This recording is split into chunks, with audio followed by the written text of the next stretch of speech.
The China in Africa podcast is brought to you in partnership with the Africa-China Reporting Project at Wits University in Johannesburg.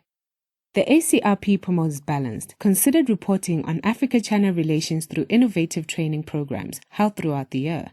More information at africachinareporting.co.za.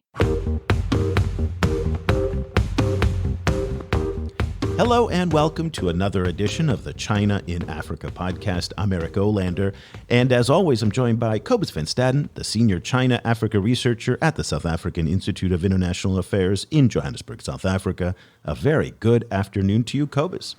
Good afternoon. Cobus, this week, Chinese Foreign Minister Wang Yi kicked off his annual visit to Africa. So it's tradition since 1991 that the Chinese Foreign Minister always begins the first overseas trip of the year in Africa.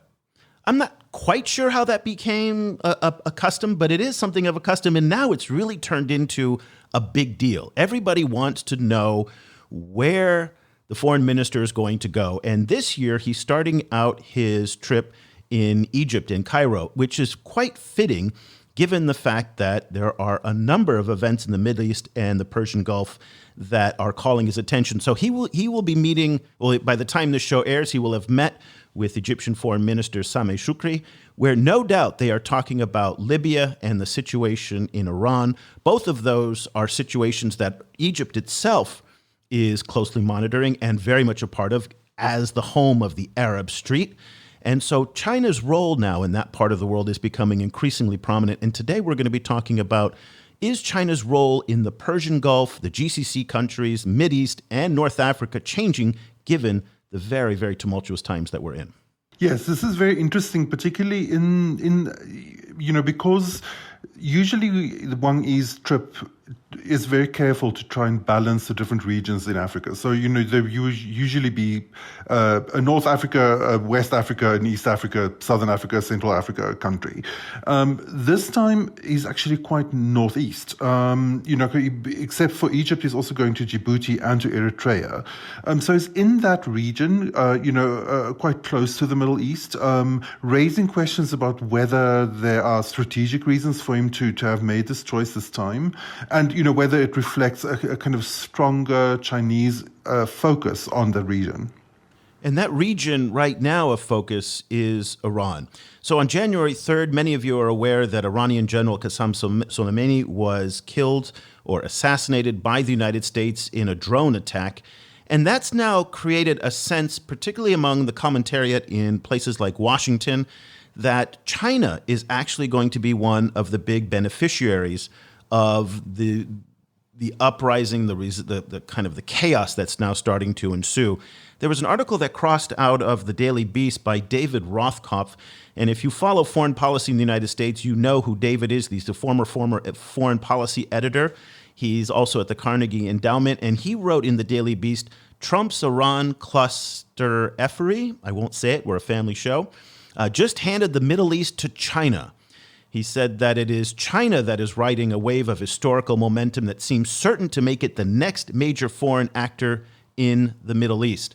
Also, Jonathan Fulton, who's an assistant professor of political science at Zayed University in Abu Dhabi, he wrote on Twitter, he wrote in a paper for the Atlantic Council that was then retweeted widely across the internet, China wants a predictable, stable region in which it can trade and invest. In killing Soleimani, Trump has made that more challenging. ... In the long term, it may increase China's power and influence in the Middle East. So let's get some perspective on this. And someone who follows this very, very closely and has been writing about it for quite some time is Camille Lons, who's a research associate at the International Institute for Strategic Studies in Bahrain. And she joins us from Bahrain. A very good afternoon to you, Camille. Thank you so much for taking the time to join us. Hello, good afternoon. Thank you very much for letting me speak to you. You were a project editor on an October 2019 policy brief published by the European Council on Foreign Relations called China's Great Game in the Middle East. That was jointly written by Jonathan Fulton, who we mentioned from Zayed University, also Dagang Sun and Nasser al-Tamimi. And so you have been thinking about China's role in the Middle East for quite some time. You have been tweeting about it, and I recommend everybody to follow you on Twitter. We'll give you the information on that later in the show. When you are watching the events right now, and you're seeing what people like Professor Fulton are posting and writing about, what is your take on this moment that we're in right now vis-a-vis the Chinese role, both in the Gulf and the Middle East? So to come back to your point about the fact that in Washington, the dominant idea at the moment is that China is one of the big beneficiaries of the crisis. I would be quite skeptical about this. So we've seen that China's response to the crisis is very consistent with its traditional attitude in the region. It's been calling for restraint, for dialogue, etc. It has not made any substantial announcements. And this is showing a growing gap between the increasing footprint of China, the increasing interests, economic interests that China is having in the region. There is a growing gap between this and the refusal of China to be involved into the politics of the region.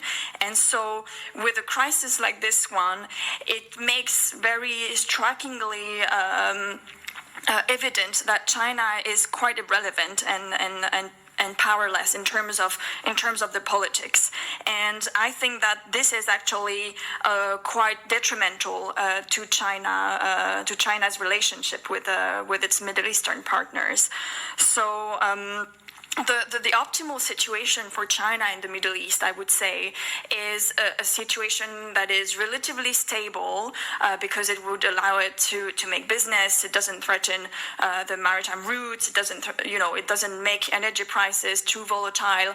And I have to remind here that China's economic interests in the Middle East are mainly focusing on energy and on the Belt and Road initiatives, and so China doesn't have really an interest in a full-on war in the region. But it is true that it has an interest in low-intensity tensions between the U.S. and Iran, for example, because it allows it to kind of capitalize on these competitions and rivalries in the region.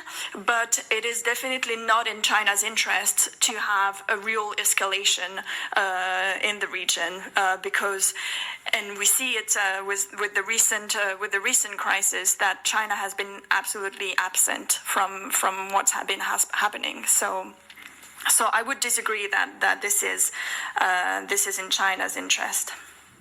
China is pretty prominent in North Africa, so now during Wang Yi's visit to Egypt, he pointed out that there's about $7 billion of Chinese investment in Egypt alone, and that Chinese have registered more than 1,500 companies in Egypt. So there's all of this economic engagement. China sells a lot of arms to Algeria. It is producing a lot of products in Morocco. Do you see a difference between China's approach to North Africa and its approach in the Middle East? I would say that North Africa remains very low in terms of China's priorities. For the moment, in the region in general, the Gulf is the region that is the most interesting to China. For energy purposes, of course, almost half of the oil imports are coming from the Gulf and Iraq. Saudi Arabia being one of the main oil providers. Iraq is the second one. Iran is a potential big provider as well, if outside of sanctions. And all the maritime choke points around the Gulf as well are quite important for China, for the trade, etc. So the North Africa is, of course, it's a region that China is considering more and more, but I would say that in terms of priorities, it's very down below the list.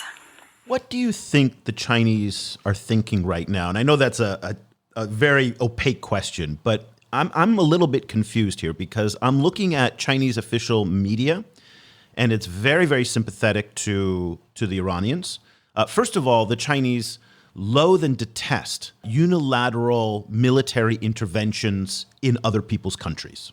That makes their skin crawl because that's the kind of thing that they're terrified will happen in Tibet or in Xinjiang or in some other places. So that type of unilateral military action is offensive to the Chinese from the beginning.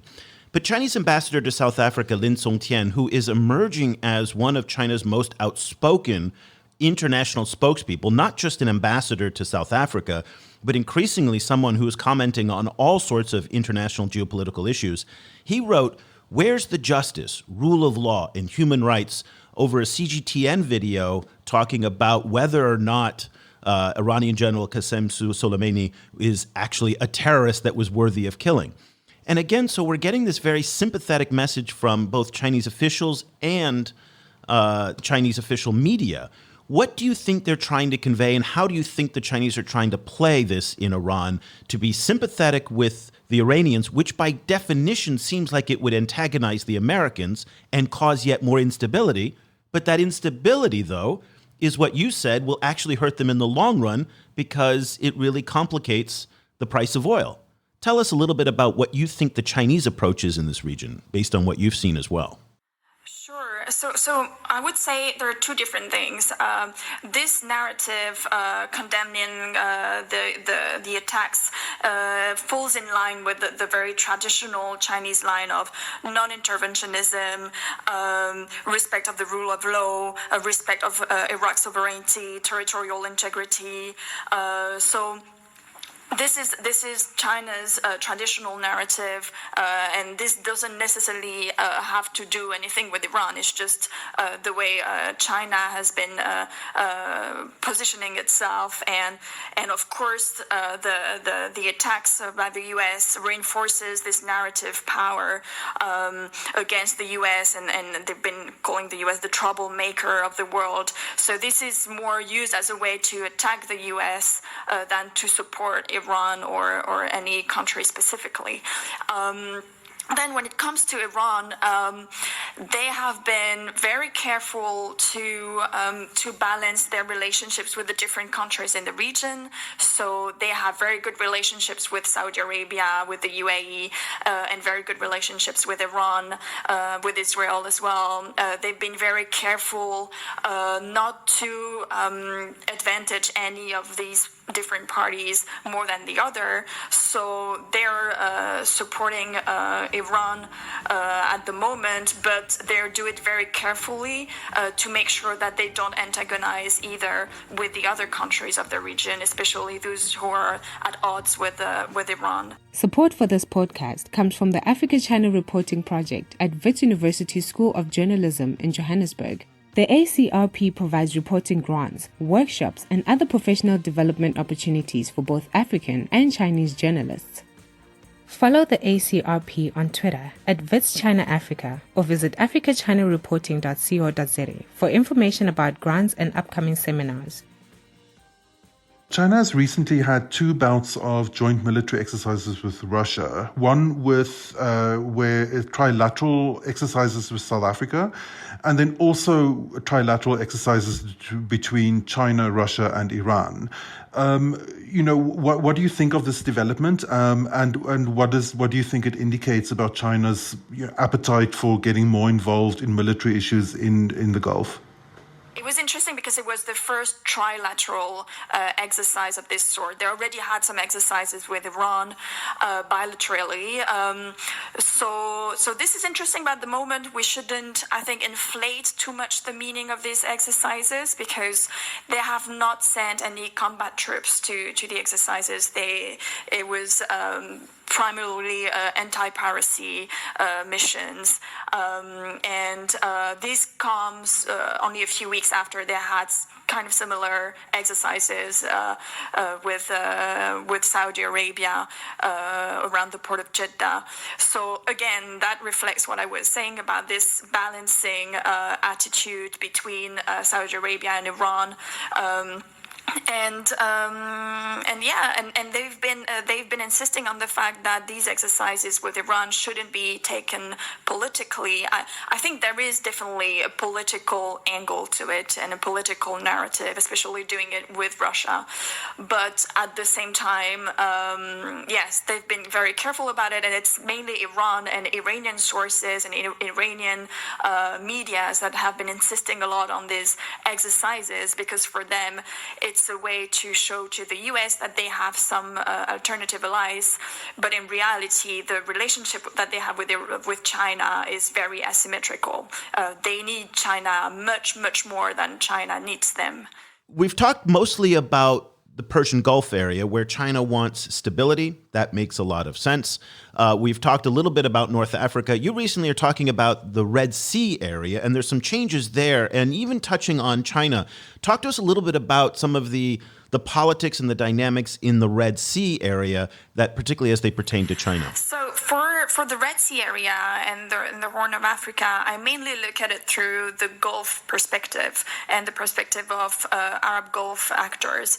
And over the past 10 years, they've been increasingly present in the region. I mean, they made a comeback. They were already present in the past, but they made a real comeback in the region.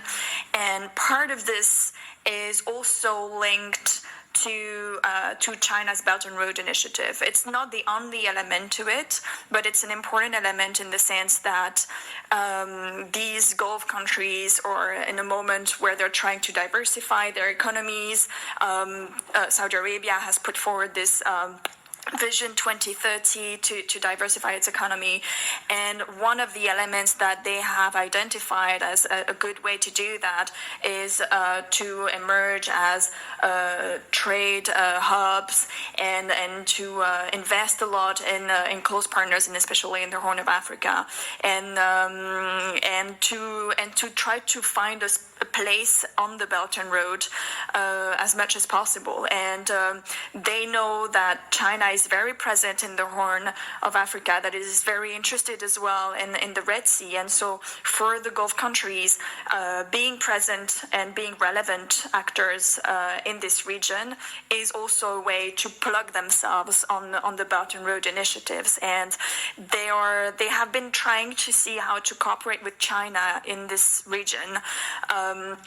For the moment, this is very much at the beginning, and there is very little signs of cooperation between China and the Gulf countries and the Horn of Africa.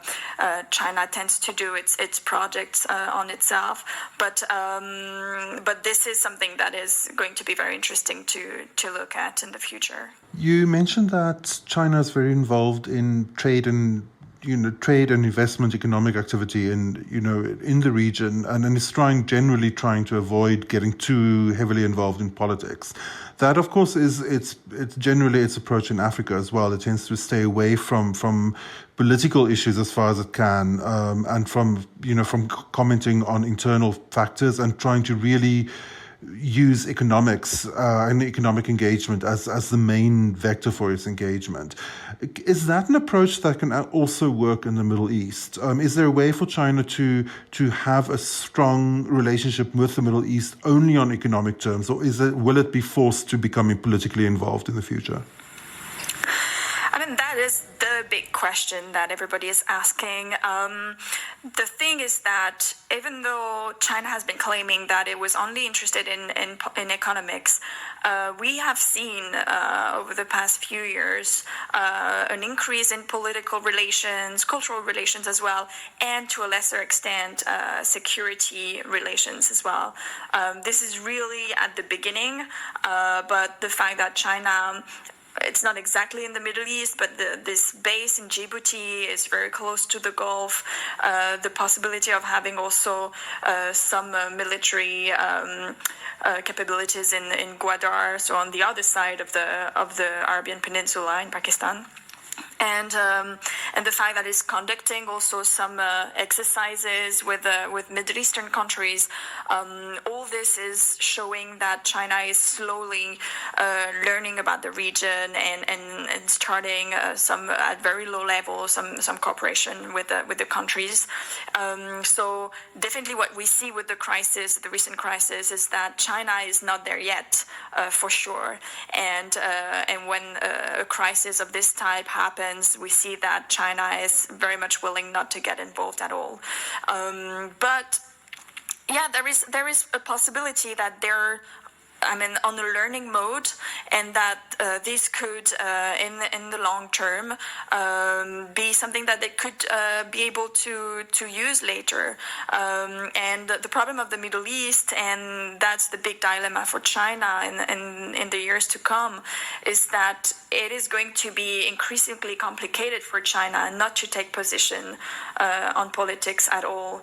And it's a very divided region, and where the countries are feeling very insecure, and where especially I'm talking here especially about the Arab Gulf countries, where they're seeing the U.S. less and less willing to be the security provider in the region. And so there is a growing feeling of insecurity around this, and they are trying to develop their own capabilities, but they have the feeling that they will have to rely on other countries as well. And so it is quite likely that in the coming, in the years to come, China is going to be pushed increasingly by these countries to play a greater role. So we have to see how it will navigate this. But I think that on the long term, it will have at some point to get more involved in the politics as well. What I think is so fascinating about China's involvement in this part of the world is how, up until now, they have been able to navigate the pitfalls of the sectarian politics, both with Sunni and Shia Islam, but also in the Arab-Israeli side as well. They are able to do business with the Saudis and yet at the same time maintain really strong relationship with the Iranians. At the same time, they are doing business with the Israelis, and they are in Syria. I mean, it's I don't know if it's because those countries simply don't look at China the same way as they would the U.S. or another country. They just kind of say, China's here to do business, so we'll leave them out of the sectarian politics. But there's another aspect to this, that China itself right now has a large Muslim population that is interning. All of the best reporting in the West suggests that there's a mass internment program of at least 1 million people, Muslims from Xinjiang, and yet they have escaped all of the criticism that would have befallen certainly if any other country did it in the West or others, they would be pillared by the Arab Street. How is this possible that the Chinese have been able to navigate it so effectively and not have issues like the mass internment of Muslims become a potent, powerful, emotional issue on the Arab Street?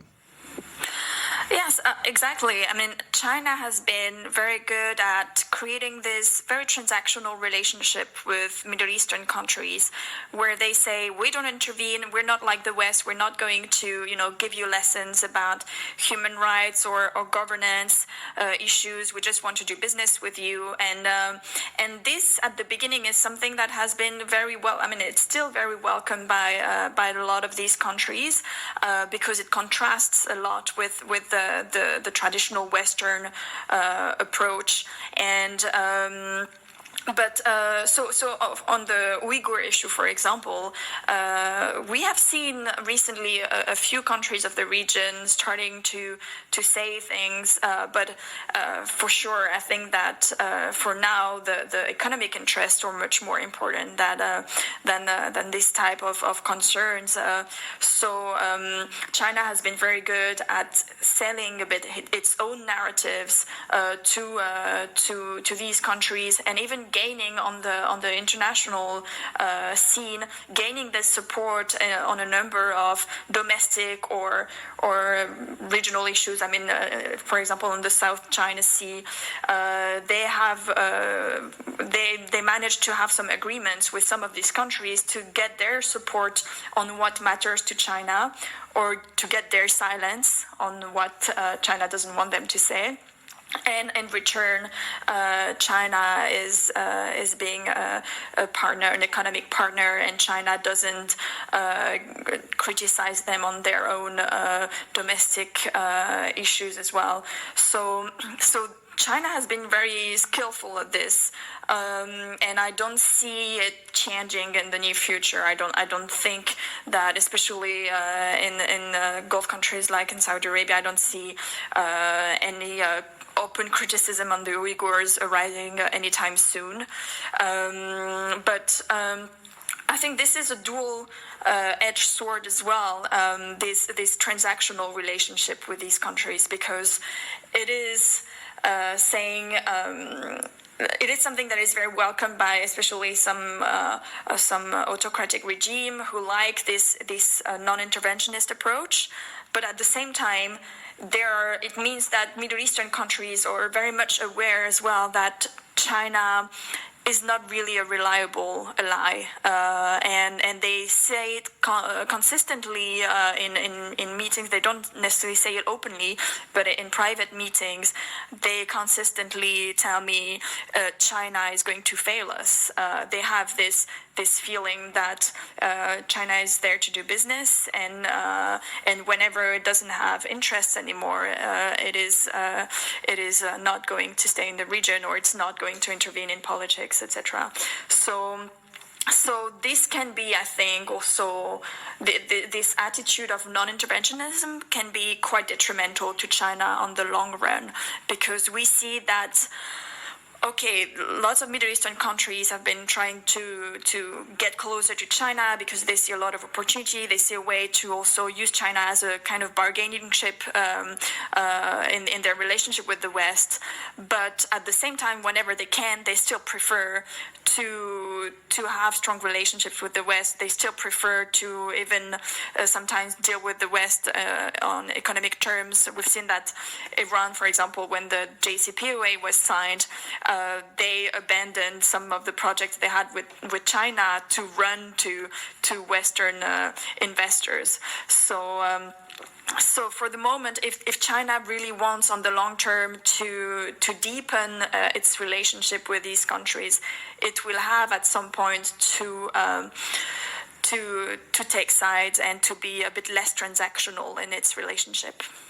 China in this respect plays a similar role in Africa, where it plays the role of the non-West. The kind of alternative to the West, frequently also usable as a kind of a bargaining chip between African countries and the West.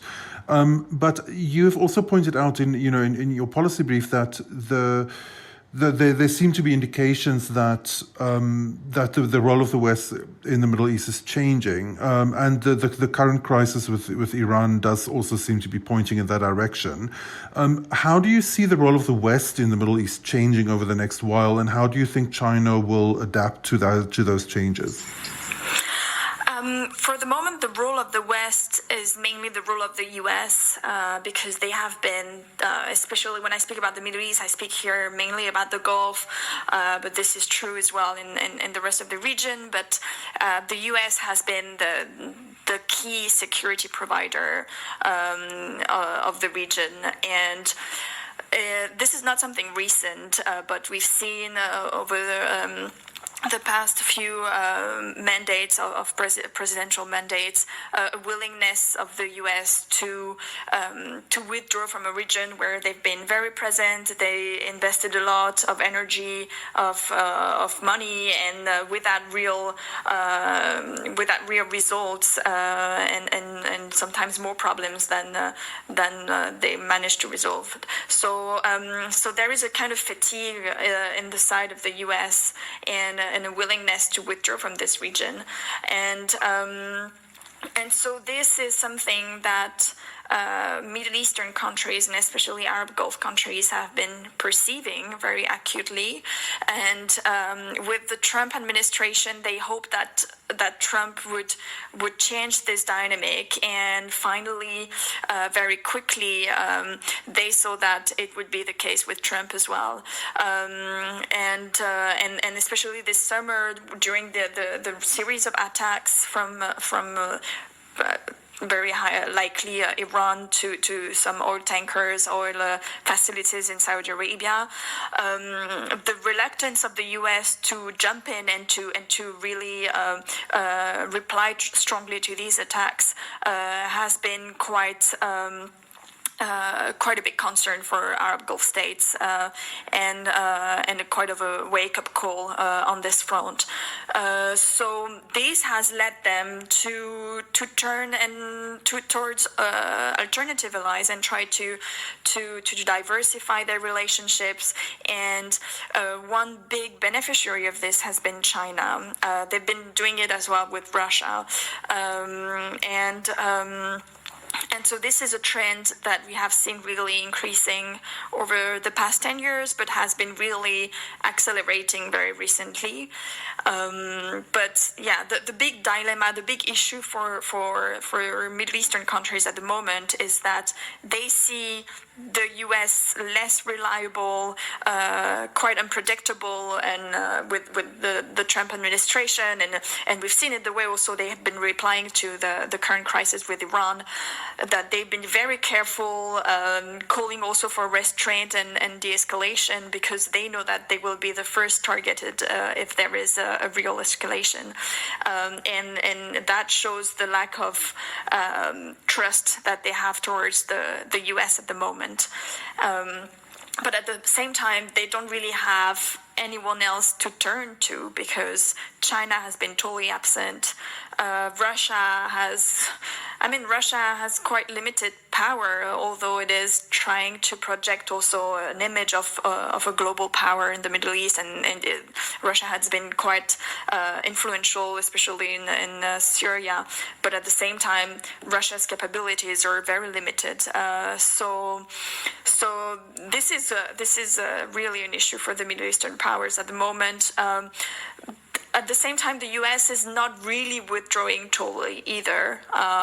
This has been the subject of discussions a lot, but we see that the U.S. is still very present. They're not leaving anytime soon the region. So for now, the situation can stay as is, but if the long run the U.S. starts really seriously withdrawing, this will change a lot the power dynamic in the region, and this will be interesting to see at that time, whenever that happens, what China's role is going to be. Camille Lons is a research associate at the International Institute for Strategic Studies in Bahrain. She's also the project editor, or she was the project editor, on the October 2019 European Council on Foreign Relations Policy Brief, China's Great Game in the Middle East. That should be your starting point for understanding the very, very rapidly changing dynamics in the Middle East and China's role. And to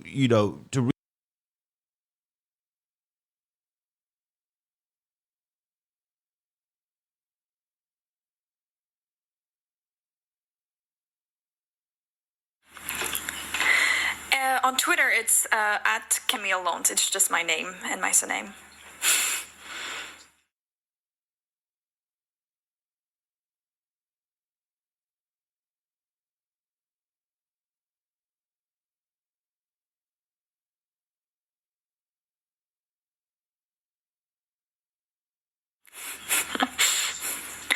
Thank you. Thank you very much. One of my big takeaways from Camille's comments was right at the beginning of our discussion, where she said a lot of people are overstating China's importance in this region. And I think that is a habit that happens in a lot of Western capitals. And I think that's what's going on a little bit in some of the media coverage that we're seeing about how this crisis with Iran is really benefiting China, as if China is an equal to the United States in the Persian Gulf, which Camille pointed out it's not. It's not militarily, it's not politically, it's not historically. By any measure, China is not an equal here. And there is this overstating of Chinese power that often happens. And I think this is something that is born out of American ignorance and fear of China, which says, wow, they're the new Soviets, they're the new Cold War, they're the new rivals, so therefore they must be equal to us.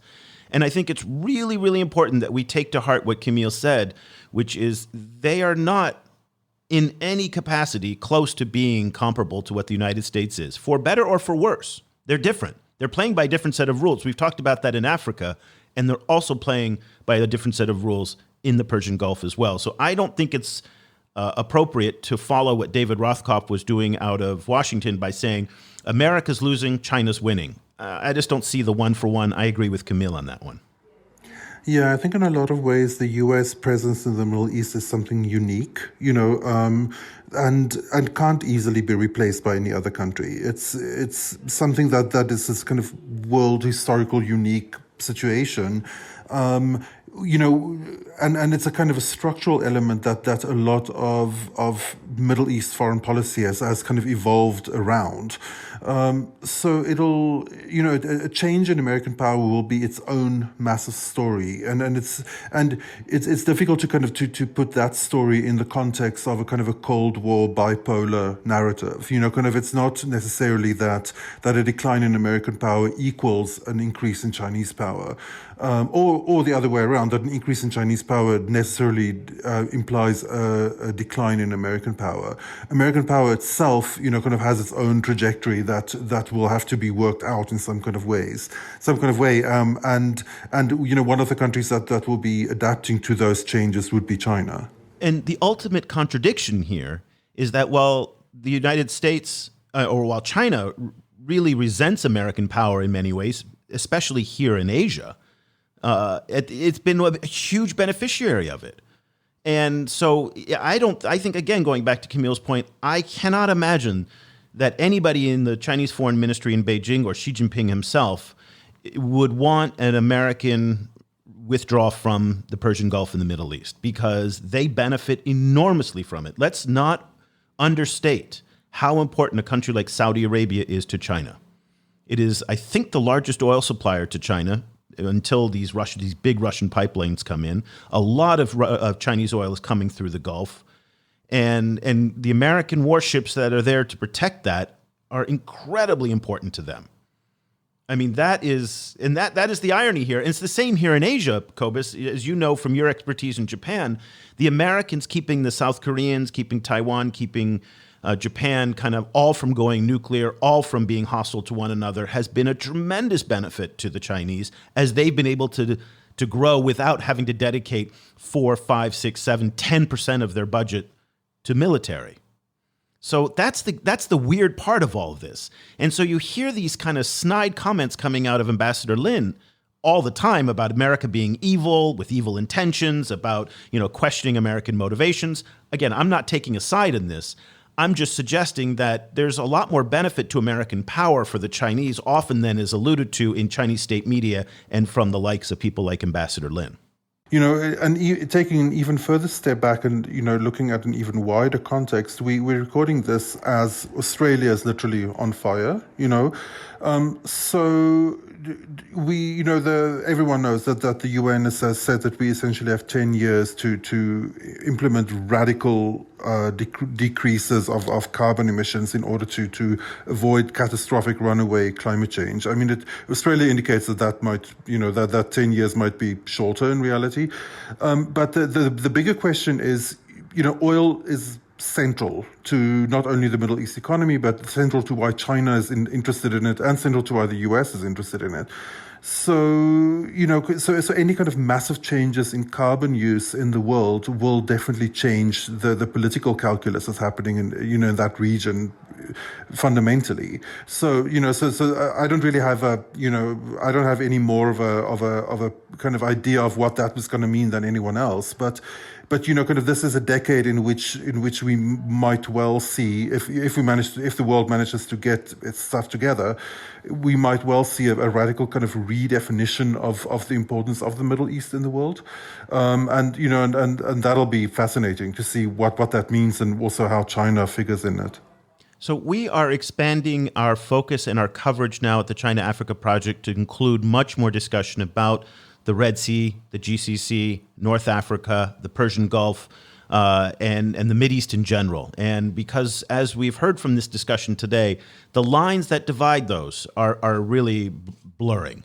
Wang Yi, his discussions today or this week in Cairo highlight that he is not talking only about Africa when he's meeting with the Egyptian foreign minister. He's also talking about broader issues throughout the Persian Gulf, GCC, and the Red Sea areas as well, in the Mideast as a whole. So we're going to follow that. So in our daily newsletter, this is the kind of thing we talk about. We would love for you to become a part of that. We now have a special academic rate, 50% off. You must use your student or faculty email from the university, the institution that you're with in order to qualify for that. Just $75 a year or $7 a month. $149 for a normal subscription. And this is really an invaluable resource for anybody following China, Africa, now increasingly the Middle East. These are the kinds of issues that we're talking about with people like Camille. So we do Q&As, we're doing news assessments, news analysis. Cobus is writing quite a bit on this. It's a very, very unique newsletter. We hope that you'll join us. And if you'd like to sign up, you'll get 2 weeks for free just to try it out. Go to our page at chinaafricaproject.com/subscribe. Try it out for 2 weeks. You'll get it every day, and if at the end of 2 weeks you're not happy, just press the cancel button. You won't be charged. So hope that you'll take advantage of that offer, and we'd love to have you part of our growing community. So that'll do it for this edition of the China in Africa podcast. Cobus and I will be back again next week for another show. Until then, thank you so much for listening. The discussion continues online. Head over to facebook.com/China Africa Project to share your thoughts on today's show. The guys are also on Twitter, where you can find Kobus at Stadinsky or Eric at E. Olander. And be sure to sign up for the weekly China in Africa email newsletter by going to www.chinaafricaproject.com.